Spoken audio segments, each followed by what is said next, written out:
Yes, obviously, we'll begin the show today from the Chan World, the Chan 2025 coming up very soon. Welcome to the Sports Republic Show.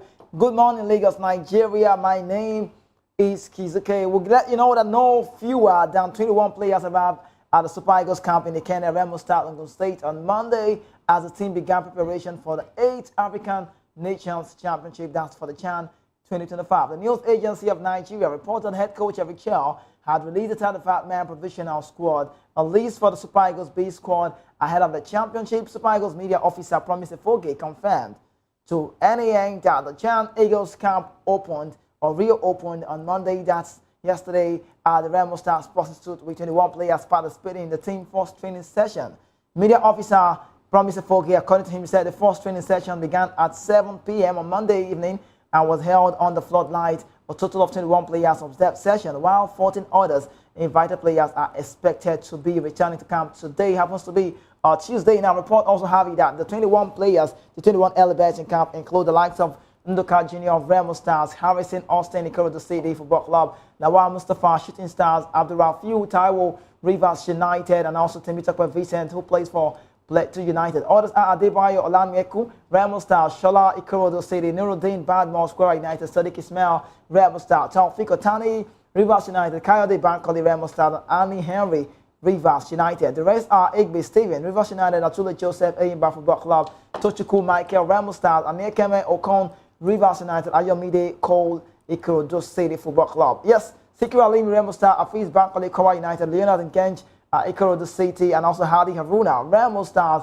were also on the list. The Chan team, the runners-up in the 2018, are placed in the Group D of the 19-nation competition. They are grouped alongside the holders title side Senegal as well as Sudan and Congo. Super Eagles will face Senegal and Sudan at the Amman Stadium located at Zanzibar, Island. And moving on. Now, this final group game against Congo will be played at the Benjamin Mkapa Stadium. That's Dar es Salaam. And this report about the NAN. So I cannot wait to see you having your list on your group, on your TV here, where you see the squad for the Chan team. And I want to talk a bit about the Chan team and how far we're preparing. I'm liking the fact that Eric Chelle did an amazing job. He has gone around the shows of the African side, the club side, the MPFL, to look at players supplied or traded in the Nigerian MPFL, Nigerian Premier Football League, formerly called, but right now called Nigerian Professional Football League. Yes, so great to see you. Have Kora United, Plateau United, Remo Star. You know here Eyimba. I think I have we have Rangers also. Yes, Isaac Saviors in that team. Lobby Stars, Niger Tornadoes. So picking, going around to get the right players to be part of the Chan team is amazing. 35-man list. It will definitely be cut down by the gaffer. But what am I saying about Eric Chelle? I think this is a long time. It's been a long time actually where we've seen or we had a Super Eagles coach who barely or who would rather have time for those guys to apply their trade in the MPFL. In other words, it means that we are going to see some of those players possibly translate and then transgate and get into the part where they can be part of the national team. Hopefully, who knows? Every child knows what he's doing. So I'm liking the way it's going. Just like an integration. So maybe, just maybe, you never can tell, you know, what he's really cooking. I don't know how he wants to make the Nations Cup be for December 21, where Morocco will be hosting African countries together as one, and that's the Nations Cup coming up very soon, 2025. But Eric Chelle, I'm so concerned about these young lads who plied their trade in the MPF. You will recall that I told you that most of these players who play from the MPFL, right, if you know well, one of their dreams, or like what they are anticipating, they want to be playing the game outside the shores of Nigeria. They want to get to be part of clubs out in the European scene. But, you know, they say charity begins from home. But, you know, another one again is the part that where we've seen coaches previously, not Eric Chelle though, bringing in players who play the trade abroad and not giving an opportunity to those who play in the league. You would recall that the last time we won the Nations Cup back in 2013, some players who played the trade in the MPFL were part of that squad that won the Nations Cup under Stephen Keshi of late memory today. Blessed memory. So I would love to say that Eric Chelle is not doing bad either. I would like to say that Eric Chelle is cooking something. Who knows? I don't know what he's trying to cook. But I would also want to say that Eric Chelle, I feel he's been given that opportunity to explore with the team. Now, it's not really a busy schedule for him because I would have said it was a busy schedule. But now club sides, football will be very back. Summer transfer, preseason, all of these things while the FIFA Club World Cup is ongoing. Chelsea play tonight against Udinese. Yes, those games, we'll talk about it. But it's time for the coach to do the job with these young lads and get to pick them. Trust me, this is like their hope. If eventually gets to make this work, why not? They'll all be happy. You know why? They'll be happy because they will now have the opportunity. They will know that, yes, I need to work hard. I don't need to go to Chelsea. I don't need to play in Real Madrid to say that I didn't have the club side away from home to get called up to the national team. I can get an invitation from home. And that will be very, very important for players who ply their trade here. Not everyone will go to Europe. The European scene is not meant for everyone. You might be a very good player. I can call like 10 names on the show today now if you want to put a bet on that, where players who did so well on African shores, Nigeria to be exact, they never went abroad to play. So we want to see a national team where there'll be space for the young lads. They are called the Super Eagles, but you must put the B at the front because they are the Super Eagles team B. Not the Super Eagles, not like the main Super Eagles. The main Super Eagles, we know them. But players like Mustafa Daniel, Papa Mustafa, yeah, that's the name, Daniels, played for Niger Tornadoes. He was part of that team. Isaac Seyo was also part of the team. You know, some of those players who we are still yet to know if Eric Chelle would integrate them to the team. So I'm still waiting to know if Chelle will get these players involved. But let's talk about some Super Eagles players on the news file transfer. Whereas our giants, Juventus, are weighing up a move for Leicester City midfielder Wilfred Ndidi. Ndidi is available for a €9 million release clause following Leicester City relegation from the Premier League last season. Now, Manchester United and also Everton are also keen, and they've been linked with the Nigerian international. The 29-year-old has suitors in the Saudi Arabian side. Wilfred Ndidi, however, is yet to make a decision on his future. Now, the defensive midfielder has been at Leicester City since January 2017, following his arrival from Belgian Pro League side KRC Genk for £17 million. That's about Wilfred Ndidi. Now, Ndidi is like, I don't know, one of the leaders in the national team. One of the leaders that I look at and say, yes, the young ones will look at you and want to be like what you do. He's not a bad player any time, but I think some of this kind of players, or someone like he's in this class now, should play for Man United. No days, I'm just saying, because Man United is not playing any competitive football come next season. So they want to play for the Premier League. So indeed, it's like Matheus Cunha for me. I feel like not the same wing, if you get me right, but I'm just saying, Wilfred Ndidi is not a bad player. He wants to play active football. I would not expect to see him playing the Championship. If I happen to see him in the Championship, that would be like a shame for me. I know why I'm saying it, because he needs to be playing tough football. See, I recall when clubs came from Real Madrid, a lot of clubs that came for Wilfred Ndidi, and he said no, he signed a new contract with Leicester City. I said it and I'll say it again. If I was the coach of the Super Eagles, he would not be getting the start for me. Not the bad player, don't get me wrong. I'd rather play Rafael Onyedika on the holding role. But you know what he does? He likes competition. Now that Onyedika is doing well for Club Brugge, even though I know he's going to leave soon, Ndidi, anytime he comes to play in the national team, you watch him, he plays very well. He's a leader. He's one of those leaders. He has been on the World Cup before. So if Nigeria does not make it to the World Cup recently, I'm just saying, we will make it to the World Cup. But if we finally did not make it to the World Cup, people like Ndidi will not regret, because he's been part of the World Cup. He was part of the World Cup in 2018. So I want to say that I wish him all of the best, and I pray that the good club side that he wants for himself will come his way, not the club side that I just met club side. Championship football, big football, you earn pounds, yes, I know, but we want to see the Super Eagles team look very competitive and play tough line football, so not the Championship. At least just come to the Premier League, play for Burnley, time will tell. Now, let's talk about Tolu Arokodare. I'm liking his name. He's like the next big thing. He's a Super Eagles striker. His name is Tolu Arokodare. He's been linked with several Premier League club sides, now including Manchester United, Tottenham Hotspur, Fulham. But a top transfer expert has now named the English club he's most likely to join. His name is Sasha Tavoleri. That's a transfer expert who specializes in the Belgian market. He has reported that even though other Premier League clubs have shown interest in Arokodare, Fulham remain the most concrete possibility for him. He said they have concrete interest in Tolu Arokodare. He reported this on X. The Nigerian is seen as a serious option in the event of the departure of Rodrigo Muniz. Though we have to say, look at Fulham. So if he eventually makes that move, we'll be having Arokodare, Calvin Bassey. We used to have the Doe, Calvin Bassey, and Alexa Wobi. But if Tolu Arokodare eventually makes that move to Fulham, so we'll be having 3 Nigerians at the club side of Fulham. very close, the Graven Cottage, very close to Chelsea, the connection. But other Premier League clubs have also shown interest in KRC Genk striker, but Fulham remain the most concrete possibility for now. Let's wait and see what comes next for Tolu Arokodare, a man that I love to talk about all the time. He has shown the world that, yes, I have what it takes to be in the Premier League. You know what? His goal tally is second to none. His goal tally is top-notch. I don't want to say, it's classic, yeah. He's, the word is, he finds himself at the right corner when the time is right. That's what he does. He's always making the right runs. He makes that running behind the defenders. So he finds himself in space. He might not really be a footwork player like you think. So I would not play Tolu Arokodare elsewhere from the right to the left. No, I can't play him outside. I only play him inside. So it's like a proper number 9. And what Arokodare does is that he makes those right runs. He's very good with the head. He's good also with the feet, but that's on the box side, not outside the game. So a club side has got Adama Traore. They've got Alexa Iwobi. They've got Robinson. They've got players who can cross the balls. Andres Pereira in the midfield, Lucic. They can manage themselves. They can find a way to fine-tune their team. I'm sure Marco Silva will do justice to that to get to bring Arokodare in the team.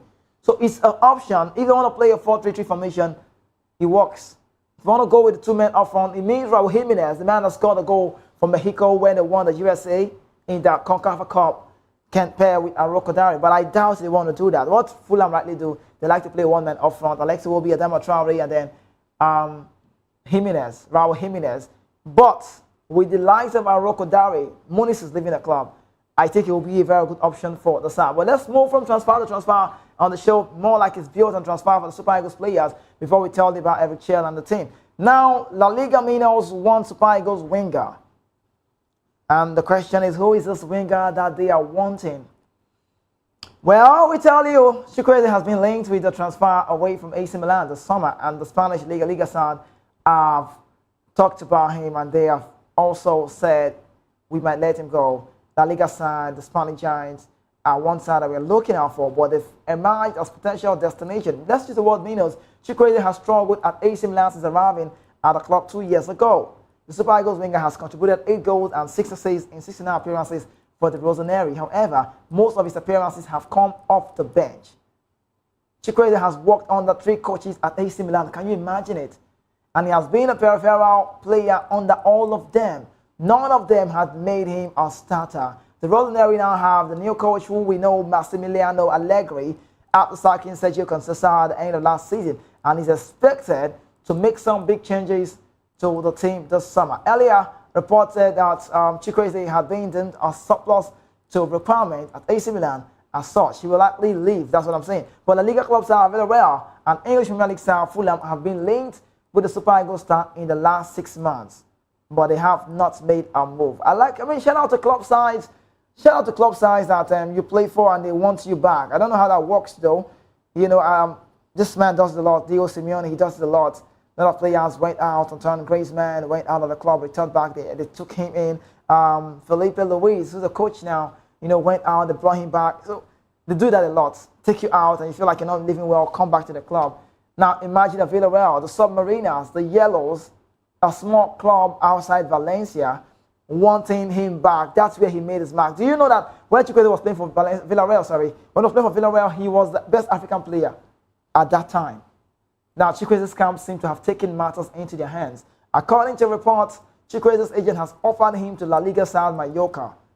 Now, Los Piratas need a winger and fancy the idea of signing Chukwueze, albeit it is unclear whether they want on loan or an outright buy. Time will tell. Mallorca have been a consistent mid-table since gaining promotion into the La Liga in 2021. Since then, they have finished 16th, they finished 9th, they finished 10th, they finished 15th in the Spanish top flight. Signing a young player like Samuel Chukwueze, who has played for top clubs like Villarreal and AC Milan, will definitely give them a significant boost. Considering what he can offer on his day, on his good day, he's very prolific. But there could be a problem. Mallorca might have issues with signing Samuel Chukwueze this summer. The Super Eagles star is currently valued at 10 million euros on transfer market, which is 2 million euros above the club's most expensive signing. Can they afford him? It doesn't sound like it's so big, but that could put them off.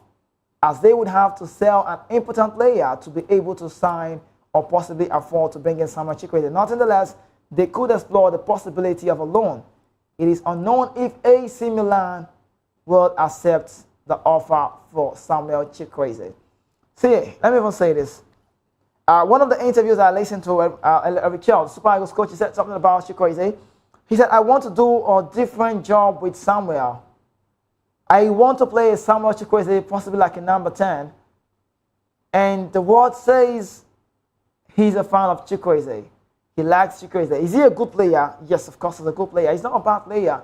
But I, for one, would not want to play second fiddle. I've never loved to play second fiddle all my life. I always want to be at the top. I can compete with you. Let's do competition. Competitiveness is part of the game. Mistakes are part of life. Now, Chukwueze have lived his dream to a certain level. And then he's wanting something for himself. Chukwueze is not a bad player.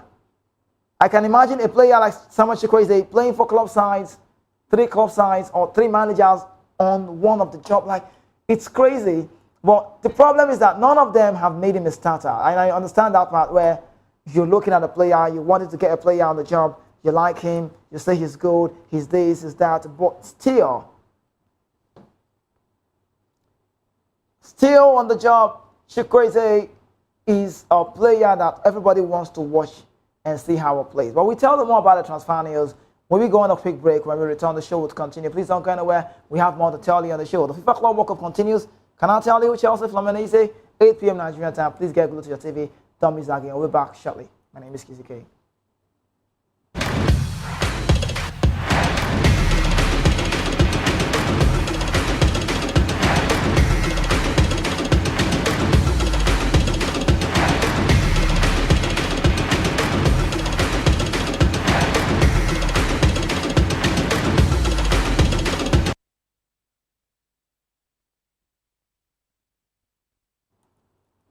All right, welcome back from that quick break from Chukwueze. We get into another Nigerian player who is in the news. Fulham reject bid from Spanish giant for Super Eagles star. Who is the man in the news?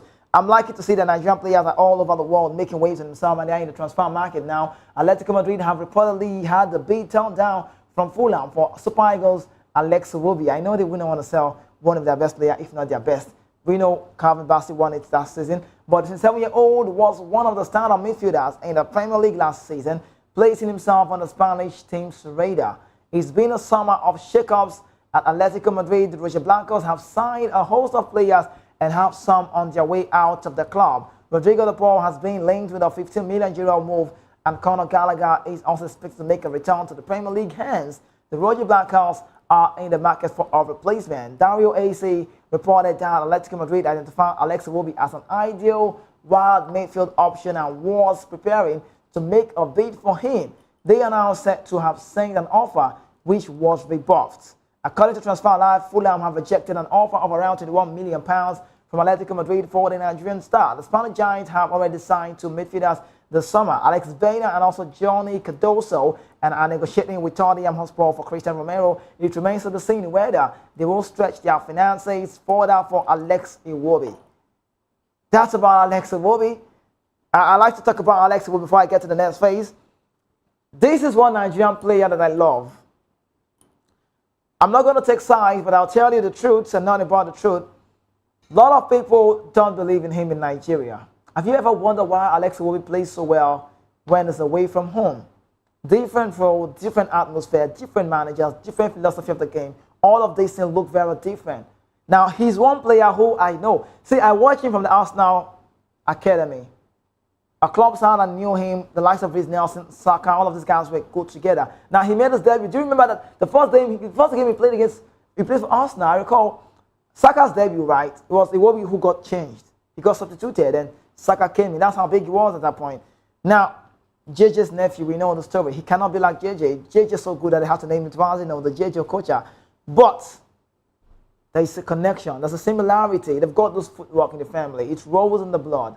Now, Alex Iwobi is not a bad player. A lot of people don't even know how far Alex can go. They see him at Fulham. See, these are players that I give respect. When I talk about Iwobi, I remember Saka. Bukayo Saka played the left back role for Arsenal for some time.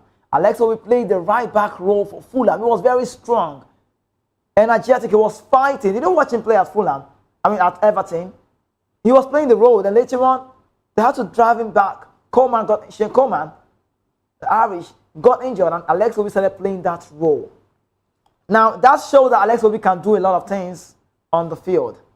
When he gets to find himself on the pitch, he can do a lot of things. But one thing is faced in Nigeria, or let's say we, in quotes, we don't believe in Alex. Do you understand? We don't believe in Alex. I tell you, you know why? Apart from the fact that he had a cyberbully the other time, Alex Iwobi has faced a lot of criticism. Some say he's not a good passer of the ball. Some say he's not creative enough. Some say he does not make the right runs. Some say he's scared to pass the ball. He does not have the energy. He's not fit enough. He can't play the number 10 role. Since Okocha left, even Mikel Obi did not live up to JJ's role. So that department still looks void. No disrespect to Mikel Obi, I'm saying. But since JJ left that number 10 role, the department of the Super Eagles, if you know, you know. We've struggled to have that man that can give those passes, that can hold us well. See, the game is advanced now. Now, Iwobi is the only Nigerian player that's got those pocket passes for me. Now, under Marco Silva, they do what? They play him as a left winger. But you playing the left wing does not mean you have to stay there. He drives in. Now, in Nigeria, that role is blocked. So this is Eric Chelle trying to cook something different. Now, in the Nigerian Super Eagles, they have Moses Simon on the left or Ademola Lookman. Then you want to play 2 men up front, you have to play a 4 in the midfield. That's what Nigeria does. Now, Alex Iwobi happened to now play the number 10 role. He does not play that role at Fulham. Lukic plays the role, or Pereira, rather, any of them. But in Nigeria, okay, let's even say, if Alex Iwobi is not good enough, and Atletico de Madrid, the Roger Blancos will not come for him. This is a man who Nigerians don't believe in. They don't think Alex Iwobi is good enough. Watch the way he plays at Fulham. Very relaxed. No fear, no pressure. He owns the game. He plays, he gives his all, body, soul, spirit, and mind. He gets accolades. He becomes player of the month sometimes. He's well known. Now, he's not defensive. Yes, you need to know. Not all footballers are defensive. That's the word. I can call key players, Anderson Iniesta, and all are defensive. You know the role he plays. Mesut Ozil never defensive. Martin Odegaard never defensive. So Alex Iwobi plays a different role in Nigeria. Super Eagles, I think, let me even portray the point, let me portray it. One of the points I'm trying to make on the show is that Alex Iwobi does not play as same role that he plays in his club side. So some players, when they come to the national team, they will struggle because it looks new, and the pressure of Nigerian fans watching him, wanting him to give his best immediately, like at that point, and he was not strong enough. He had a cyberbully. He had to delete his Instagram post. He blocked his account. Because he couldn't stand it. Not everybody's Ronaldo. But can I tell you about Iwobi in a bit? Iwobi is that player that we need to understand well. We've seen Fisayo Dele Bashiru. What Bashiru brings to the team, right, is just that energy in Lazio. So the Lazio team, the Lazio national side, the club side in Serie A, they play with his strength. He's a depth. But Iwobi is a schemer of the game. He's a maestro. That's what, it's this kind of players, you don't give them so much to do defensively. Attacking-wise, they are top-notch. Watch the passes he gives. Someone will be like, you're a very big fan of Iwobi. I might not be his fan like you think, but the truth of the matter is that Iwobi has not done bad either. He's a very good player. I want to just say, let's give him all the support that we can give to Alex Iwobi. Now we shift attention away. Leaving Nigerian sports news or football news, let's talk about the one going on the tennis world. Cameron Norrie vows to stay vocal. Now, Wimbledon 2025 has been great to see. Carlos Alcaraz, let me talk about the main fight. I'm going into detail. Carlos Alcaraz, Grigor Dimitrov, they'll be fighting it out. And Carlos Alcaraz said, it's a big game. I can't imagine myself doing the job against Grigor Dimitrov because he's home. And I think the home fans will support him. He's been nice. Now, Djokovic is also in the news, asked a question about, are you scared to have this game with Jannik Sinner, the world #1, and also Carlos Alcaraz? He said, no, I know I'm not a favorite. So it's a whole lot going on in the world of the Wimbledon 2025 for the tennis show. For the ladies category, another one again that I'm liking, Iga Swiatek is in story, Arina Sabalenka, Rybakina, all of these names, they are on this job. But Mira Andreeva, the one we saw last night, she was great to watch. But let's talk about Cameron Norrie. He said he releases playing Carlos Alcaraz in the Wimbledon quarterfinal on Tuesday and will continue to compete with the competitive energy that has driven his success regardless of what other people think. Now, Norrie is in the news. Cameron Norrie, he said, I'm excited to play against him. That's Alcaraz. And I'm going to have to play my best level and even better to have a chance because he's got such a diverse game. I'm going to have to be tough and bring more energy to have it done.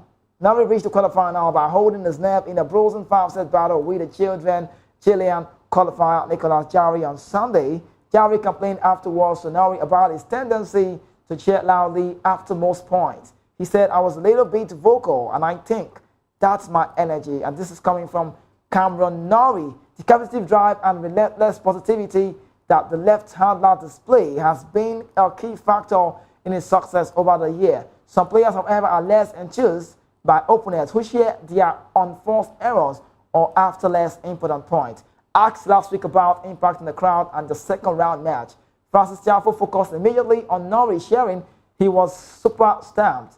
He said he was saying, come on, from the fourth game, which is definitely annoying, but the part bothered me more than the crowd. Cameron Norrie tends to encourage himself in French and Spanish, which lead to a tense moment with the Spaniard side, or the Spaniard calling Roberto Cabales Baena in Metz last November after the British player recovered to seal a 3-set win. As he looked to his upcoming match against Carlos Alcaraz, Norrie, 29, took this criticism in his stride. When a couple of people have not been too happy when it is, he said, I think it's been in a big match. I think they want to win the match as well. So it's understandable to maybe take it personally. But for me, I'm just aiming it, and my team are also aiming that some people will be here to share the crowd. Now he said, I think against Jarry, it was a match where there were some, there was so many moments with not a lot of people knowing that a lot of things happened. I think some of the points are maybe not worthy of saying. Vamos or saying, come on, that's what the word says. But it was a match that I really do have to do that, because those points that don't mean a lot, if you lose those ones, you can get broken and the match can go away from you very quickly. Yes, to his credit, Cameron Norrie keeps the same energy regardless of his composition, regardless of his opposition after their match at the Italian Open in 2023. Novak Djokovic also took issue with Norrie's frequent fist pumping as he faces off against Carlos Alcaraz, the two-time defending champion and French Open champion who is on the 22 match winning run. Norrie vowed that he will not shy away from the occasion. There are a lot of big matches, and we are playing and we are competing coming from the young man. He said, so I want to compete as hard as I can, and I'm not going to tank matches and roll over matches for someone else. I'm doing it for myself. I'm not doing it to make someone else feel bad, or not doing it to make anyone feel one kind of a way. If they take it personally, it's nothing to do with me. Now, I'd like to explain what's really going on. The Wimbledon 2025. Carlos Alcaraz is still around. Yannick Sinner, world number 1 Italian man, is still around. So Spanish, the Italian, Cameron Norrie. Now, Cameron Norrie with Carlos Alcaraz will battle it out in a very, very fierce game. And Cameron Norrie have the advantage of the crowd because it's more like he's playing home. But you're playing against a team. I call him a team, Carlos Alcaraz, a Spanish man. You know, when I talk about Carlos Alcaraz, I remember when Martin Zubimendi was asked a question about who is your best Arsenal Spanish player. I said, Fabregas. Who's your all-time best player? Your role model? He said, Xabi Alonso. And he says, Martin Zubimendi, what are you doing now? He said, I'm watching a documentary of Carlos Alcaraz. I don't know if Cameron Norrie can cope. No disrespect, though. He might be playing home. But this young man, you know, let's see. See, before today, this was it early hours of today, Carlos Alcaraz said a word. He said that I've watched Cameron Norrie play. I know him well. I've seen him play. And I think he has what it takes to get me down, because he trains morning, afternoon, and night. So he has the same energy that I envisage. So it's a very big game. Cameron Norrie, Carlos Alcaraz, who gets to be your favorite in this one? While we still wait for that one, the question was asked to Novak Djokovic, are you a favorite? Novak Djokovic has nothing, absolutely nothing to lose. 24-time Grand Slam for himself in his name. So you can now say, yes, he's good to go. You know, but he's saying I'm not a favorite on this very one. It's either might be Yannick Sinner, Cameron Norrie, Carlos Alcaraz. These guys could be very dangerous. Now, still talking about the Wimbledon 2025, Iga Swiatek makes hay on grass after Clara Townsend's 7 scale. It's not been the best 12 months for Iga Swiatek, the poor lady, but the Pole is finally finding form on grass. Her least favored surface after 6-4, 6-1 win against world number 22 Clara Townsend, who struggled with illness in her straight set loss. That win booked Swiatek spot in the 12th Grand Slam quarterfinal, becoming the youngest player ever, the youngest player since Maria Sharapova in 2008 to achieve that feat. It can be easy to forget how young the Pole is, truth be told, with 5 Grand Slam titles to her name at 24 years. But the past years has shown there is room for growth in her game. With the player admitting she has mentally struggled, she's seeded number 8 here. Now, low for her standard, yes, and her most recent singles title came more than a year ago at the 2024 French Open. Her first final of the season came at the end of last month, that's the word, at the Bad Homburg, where she lost against Jessica Pegula, and that in a straight set. According to Iga Swiatek, the Pole lady, she said, I'm doing great. I'm doing a great job and learning as well how to play on grass. It's the first time I feel comfortable. I can move well on the surfaces. On grass, I just need to change the way I stop before the ball. Tennis is the easiest sport where we have to switch surfaces too often, but that's what makes it interesting. Obviously, it's tougher when the expectations are high and people talk like you are underperforming. That's the poor lady. She might not be looking 24 actually by the look in her face, but she's 24. Look how far she has come, a Polish international. But Townsend's lack of serve against the world number 4 was her biggest downfall, with the player hitting one on ace to Swiatek's 4 and having only first serve points, 1 percentage of 64%.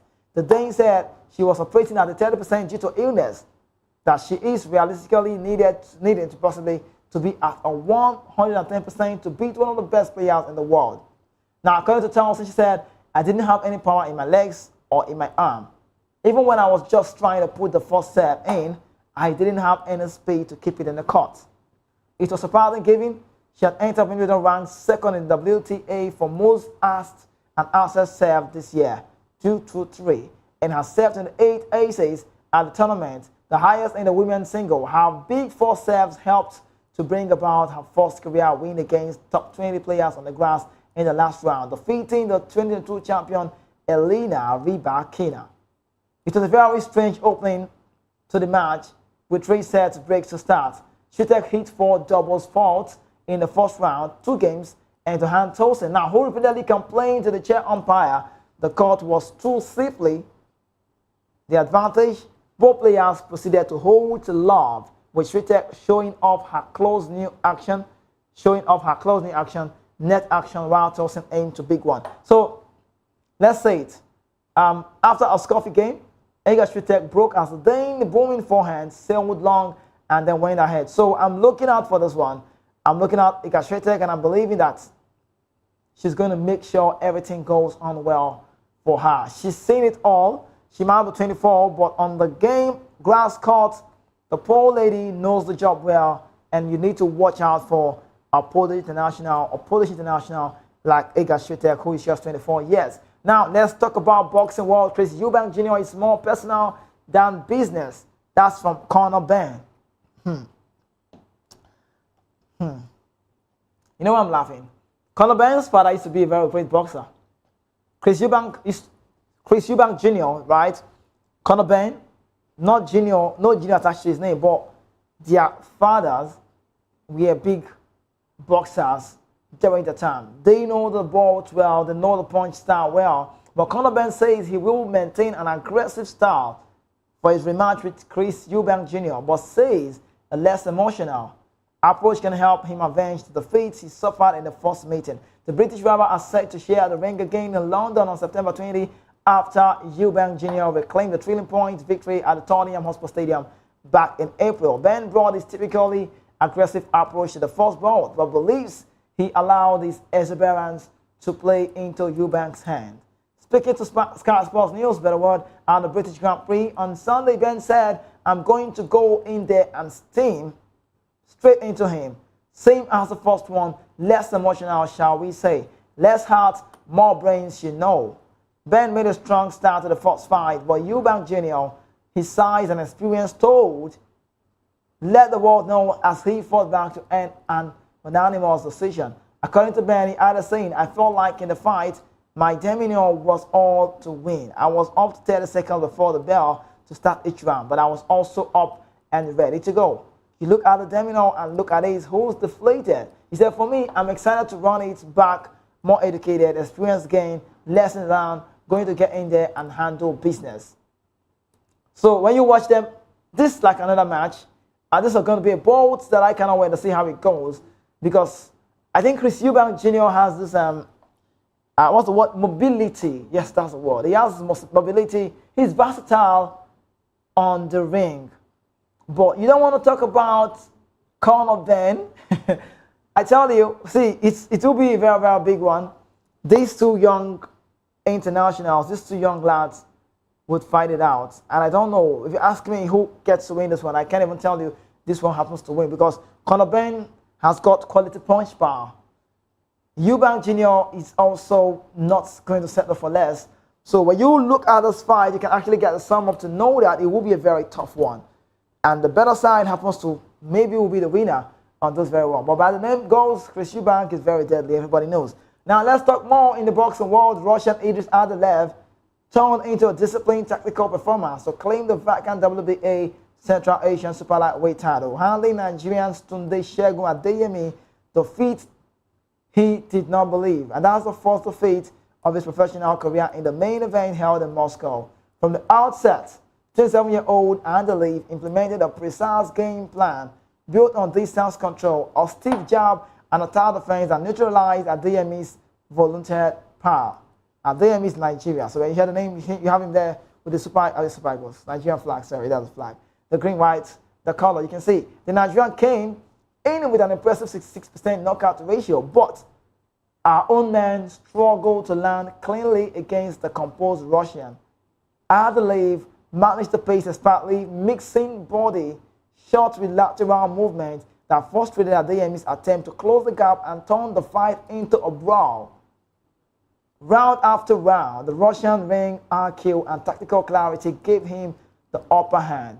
With the victory, Adelev secured his first regional belt and announced himself as a rising force in the Russians' 140-pound landscape. His poise, methodological style stood in contrast to Adeyemi's raw aggression, although the Nigerian did flash his power in the middle few rounds, but he lacked this power, he lacked the strength to be sustaining that pressure. And he just needed to keep himself composed, but he lost a shift of momentum. You can see that on your phone, or your screen, wherever you're watching from or where you're watching with. You can see hands are raised. So I must say, Adelev dethrones undefeated Adeyemi to win WBA Asian Central title. Congratulations to the Russian international. The WBA Central title is a major stepping stone in the regional championship circuit under the World Boxing Association, and it places Adelev firmly on the radar for future continental rankings. His team is already exploring the possible title defense in the fall, with the venues yet to be confirmed. And that's about the world of boxing. Let's quickly go on and give you the golf story out now. Jordan Spieth's last appearance on the PGA Tour came at the Travelers Championship over 2 weeks ago, but it didn't go as planned when he was forced to withdraw midway through the first round after tracking his neck. While he's not set to compete in the week Genesis Scottish Open, Jordan Spieth offered an encouraging update during a Monday appearance, the Ups and Adams show with Kay Adams. He revealed that he currently has no restriction and is preparing for a late arrival at the season's final major, the Open Championship, which begins July 17 in Great Britain. As for the reason behind the delayed travel, Spieth shared some exciting personal news.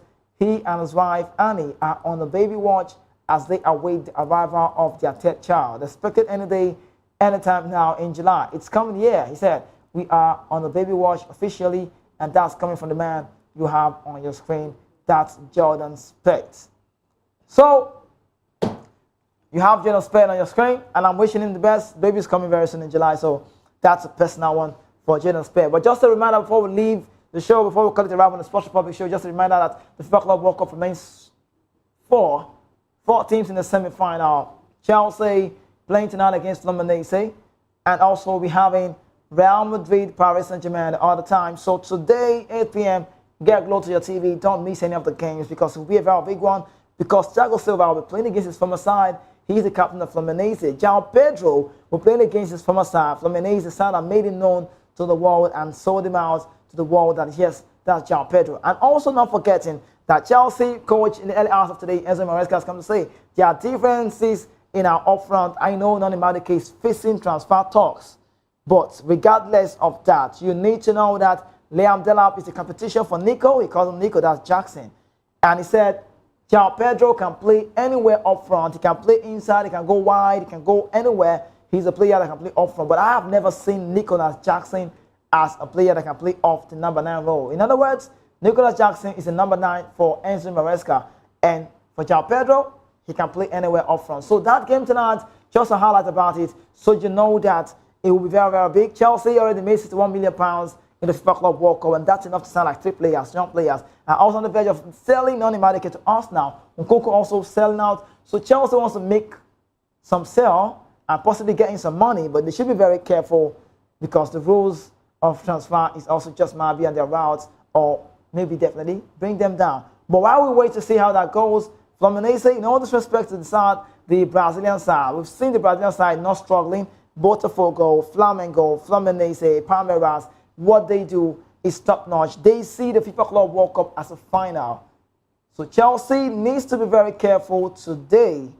They need to be very careful because they might be the bigger side. They've won it before, yes, just once. If they win on this one, they're clinching on this one, it will be the twice or the second time you can call it. Because you know the champions happens to be Real Madrid 5 times. Now, the other game for tomorrow will be Real Madrid, Paris Saint-Germain. I cannot wait to see how that goes. But emotional game will be today because Chelsea might be getting Fluminense out. On paper, Chelsea are like the bigger side, and the underdog happens to be the Brazilian side, Fluminense. So I might wish any of the side the best. I'm just going to talk about Nicolas Jackson. He needs to sit up. He needs to understand that there's a fight now, there's a pressure.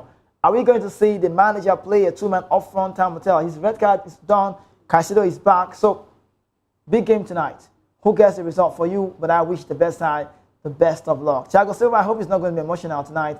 And I know he's got the mentality and integrity to play against a side like Chelsea, who they have young lads. But Fluminense, they can hurt anybody because they are what? They are that Brazilian side that don't sleep when the time is right. They are champions 2 years ago in the Brazilian side. They know them. Carlo up front with Arias up front. It will be a very deadly one for the Chelsea side. Hopefully, let's see how Liverpool will. Adara Bioyo, Trevor Chalobah can stop the Brazilians tonight. Time will tell. But up until then, I will see you again tomorrow. Happens to be a Wednesday. Yes, I'm signing out. This is the Sports Republic show that comes your way every weekdays. We have the sports show coming your way again tomorrow, 11 a.m. Nigerian time. But we have the media news as well. Please don't go anywhere. Stay with us. Keep watching the Voice of People TV. My name is Kizzy K, the only football player without a jersey. I'll see you again, why not, tomorrow. Safe.